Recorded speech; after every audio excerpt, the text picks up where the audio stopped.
ఖమ్మం ప్రాంతానికి చెందిన 10 నెలల బాబు ఎముక మధ్య వైఫల్యంతో బాధపడుతున్న తరుణంలో ఆ బాబు తల్లిదండ్రులు హైదరాబాద్ సోమాజిగూడ యశోద హాస్పిటల్ ను సంప్రదించగా అక్కడ వైద్య బృందం అరుదైన శస్త్రచికిత్స అందించి వైద్యులు అత్యాధునిక హాప్లోయిడెంటికల్ స్టెమ్ సెల్ మార్పిడి చేసి కొత్త జీవితాన్ని అందించారని ఖమ్మం యశోద మెడికల్ సెంటర్ ఏర్పాటు చేసిన మీడియా సమావేశంలో bone marrow transplant specialist doctor Vikram Kumar వెల్లడించారు. ఇది వారసత్వంగా వచ్చి అమేగా కార్యోసైటిక్ థ్రంబోసైట్ పేనియా అనే అరుదైన ఎముక మధ్య వ్యాధి. గత ఏడాది డిసెంబర్ 26న సోమాజిగూడ యశోద ఆసుపత్రికి తీసుకొచ్చారు. సమగ్ర క్లినికల్ పరీక్షల అనంతరం ఆమె కాకరియోసైటిక్ థ్రోబోసైట్ పేనియా ఉన్నట్లు మరియు ప్లేట్లెట్స్ కౌంట్ తక్కువగా ఉండటాన్ని గుర్తించారు.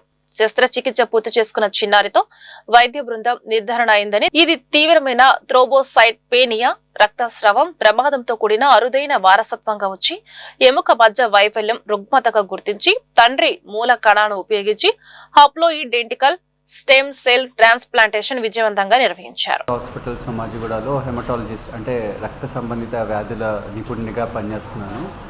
మెయిన్గా ఈరోజు ఈ ప్రెస్ మీట్కి మెయిన్ రీజన్ ఏంటంటే మనము ఒక రేర్ డిసీజ్, ఒక 10 month ఓల్డ్ బాబుకి వచ్చిన ఒక రేర్ డిసీజ్ని మనము సక్సెస్ఫుల్గా ట్రీట్ చేసినాము. దానికి సంబంధించిన విషయాలు ఒకసారి మీకు చెప్దామని మనము ఈ పత్రికా సమావేశం పెట్టడం జరిగింది.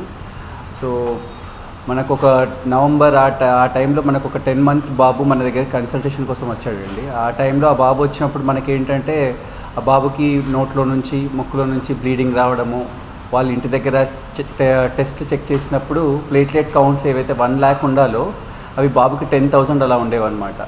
సో ఆ బాబుకి మాటి ప్లేట్లెట్స్ ఎక్కించినా కూడా అవి ఒక రోజు అలా ఉండడము, మళ్ళీ రెండో రోజుకి అలా ఆ లక్షణాలు మళ్ళీ రావడము. ఈ కారణంతో మనకు నవంబర్లో మన దగ్గరికి వచ్చాడనమాట.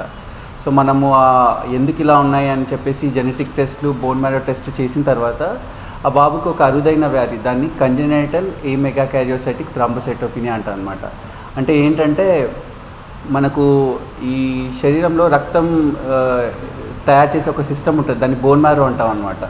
సో ఆ బాబు బోన్ మ్యారోలో ఈ ప్లేట్లెట్ తయారు చేసే కణాలు, తల్లి కణాలు, స్టెమ్ సెల్స్ లేవు. అలాంటిది చాలా రేర్ డిసీజ్.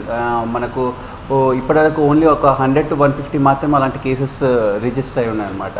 సో అలాంటి రేర్ డిసీజ్తో మనకు బాబు ప్రజెంట్ అయ్యాడనమాట. సో దానికి ఓన్లీ మెడిసిన్స్ ఏమి ఉండవు, మెడిసిన్స్ ట్యాబ్లెట్స్ కానీ ఇంజెక్షన్స్ కానీ ఉండవు అనమాట. దానికి ఓన్లీ వన్ క్యూర్ ఏంటంటే స్టెమ్ సెల్ ట్రాన్స్ప్లాంటేషన్. అంటే ఏవైతే స్టెమ్ సెల్స్ ఈ బాబులో లేవో అవి వేరే వాళ్ళ దగ్గర నుంచి తీసుకొని మనము ఈ బాబుకి ఎక్కించాలన్నమాట. వేరే వాళ్ళంటే ఎవరిది పడితే వాళ్ళది ఎక్కించడానికి ఉండదు, ఓన్లీ తల్లిదండ్రులు కానీ తోబుట్టువులు కానీ. ఆ బాబు ఒక్కడే, అతనికి తోబుట్టువులు లేరు. సో అలాంటి టైంలో మనము ఫాదర్ నుంచి స్టెమ్ సెల్స్ తీసుకొని ఆ బాబుకి ఎక్కించడం జరిగిందనమాట. సో మనకు మీరు జనరల్గా వింటూ ఉంటారు కిడ్నీ ట్రాన్స్ప్లాంట్ అని, లివర్ ట్రాన్స్ప్లాంట్ అని వింటారు. అలానే బోన్ మ్యారో ట్రాన్స్ప్లాంట్ కూడా ఇదైతే బ్లడ్ జనరేట్ చేసే టిష్యూని ఒక వ్యక్తి నుంచి ఇంకో వ్యక్తికి ట్రాన్స్ఫర్ చేసే ఒక రేర్ ట్రీట్మెంట్ అనమాట. ఇందులో మనకు ఫుల్ మ్యాచ్, హాఫ్ మ్యాచ్ అని ఉంటాయి అన్నమాట. సో మనం ఈ బాబుకి చేసింది కాంప్లికేటెడ్గా ఉండే హాఫ్ మ్యాచ్ ట్రాన్స్ప్లాంట్ అనమాట. సో వాళ్ళ తండ్రి దగ్గర నుంచి స్టెమ్ సెల్స్ తీసుకొని ఈ బాబుకి ఎక్కించి ఒక 21 days ఈ ట్రాన్స్ప్లాంట్కి కోసం తయారు చేసిన కొన్ని డెడికేటెడ్ రూమ్స్లో అతన్ని పెట్టి స్పెషల్ నర్సింగ్ కేర్, డాక్టర్స్ కేర్లో సక్సెస్ఫుల్గా మనము దాన్ని ట్రీట్మెంట్ చేసినాం అనమాట. సో ఇప్పుడు ఏంటంటే ఎండ్ రిజల్ట్ బాబు ఆల్మోస్ట్ 2.5 months అవుతుంది ట్రాన్స్ప్లాంట్ అయిపోయి సక్సెస్ఫుల్గా. ఇప్పుడు ప్లేట్లెట్స్ ఆల్మోస్ట్ 1 lakh పైన మెయింటైన్ చేస్తున్నాడు, ట్రాన్స్ఫ్యూజన్స్ అవసరం లేదు. సో ఏంటి దీని ఎండ్ రిజల్ట్ ఏంటి అంటే ఇలాంటి రేర్ డిసీజెస్కి కూడా మనము వేరే ఎక్కడికి వెళ్ళాల్సిన అవసరం లేదు. మన హైదరాబాద్లో మనం అన్ని రకాల నాణ్యతతో కూడిన గుడ్ స్టాండర్డ్ ఆఫ్ కేర్తో ఈ ట్రీట్మెంట్ని మనం అందిస్తున్నాం అన్నమాట.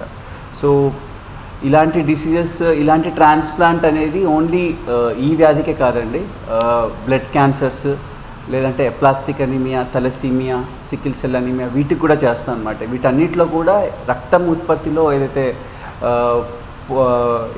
అంటే ఇష్యూస్ ఉంటాయో, ఎవరైతే రక్తం ఉత్పత్తిలో ఇష్యూస్ ఉంటాయో వాటన్నిటిలో కూడా ఈ